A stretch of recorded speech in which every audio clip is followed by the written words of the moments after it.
Salut tout le monde. Si aujourd'hui j'ai décidé de faire cette vidéo, c'est parce que j'ai l'impression que les Portugais en France sont de moins en moins appréciés. C'est bizarre parce qu'avant, quand on parlait des Portugais, on disait qu'ils étaient travailleurs, qu'ils étaient honnêtes, qu'ils étaient chaleureux, accueillants. Et là, du jour au lendemain, tout a changé. Tout ça à cause d'un moment bien précis. Sentiu-se aqui em Lisboa. Posse de bola para Portugal, vai Éder, chuta, chuta, chuta! Gol! Alors depuis qu'il y a eu ce but d'aider en finale du championnat d'Europe en 2016, les Français sont passés d'un exemple d'intégration à la française à la pire des races. Eh oh, calmez-vous les gars, c'est qu'un match de foot. Alors au début, moi je le ressentais pas trop. Et c'est vraiment en 2018 que j'ai compris qu'il y avait un problème. Une fois au table, j'étais en train de discuter avec un collègue et on en est venu à parler du Portugal. Et là, je lui ai dit que j'étais portugais. Et là, tout à coup, son visage, il a changé. Alors quand j'ai vu ça, je lui ai demandé c'était quoi le problème, je lui ai demandé s'il était espagnol. Normal. Et là il me sort: mais t'es sérieux là? Et le championnat d'Europe, vous nous avez volé, vous ne méritiez pas, vous êtes des tricheurs. Wesh mec, ça fait 2 ans, c'est bon, c'est passé. Et là ce que je pensais être un cas isolé, ça s'est révélé être un sentiment que beaucoup partageaient. Surtout à l'approche du mondial. C'était pas 1, pas 2, pas 3, mais 4, 5 personnes qui venaient me voir en me disant: ouais, les Portugais c'est des tricheurs, j'espère que vous allez vous faire enculer pendant le mondial. Eh oh, on se calme.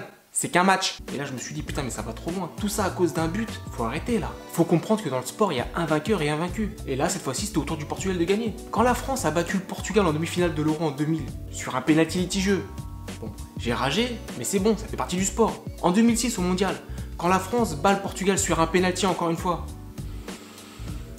Voilà. Mais ça fait partie du sport. En aucun cas j'ai été insulter tous les Français que je croisais, j'ai pas brûlé un drapeau de la France. Non, ça fait partie du sport. Voilà, faut être bon perdant. Et j'ai l'impression que les Français ne le sont pas. Alors en cherchant un peu, en discutant sur les réseaux sociaux, je me suis rendu compte que j'étais pas le seul dans ce cas-là. Il y a eu énormément de personnes qui ont reçu des messages d'insultes. Et c'est un truc de dingue. Eh oh, ça commence à faire beaucoup là.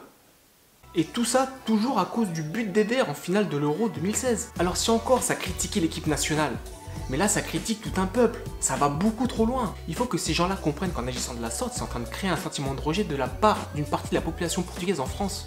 Après, il faudra pas venir se plaindre s'il y a du racisme anti-français ou s'il y a du communautarisme qui est en train de se créer. Cette situation-là, c'est vous qui la créée, pas nous. Alors j'entends aussi dire beaucoup que les Portugais se la racontent depuis qu'on a gagné l'Euro.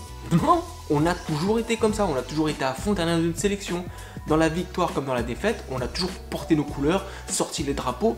Voilà, c'est comme ça. On est un vrai pays de football.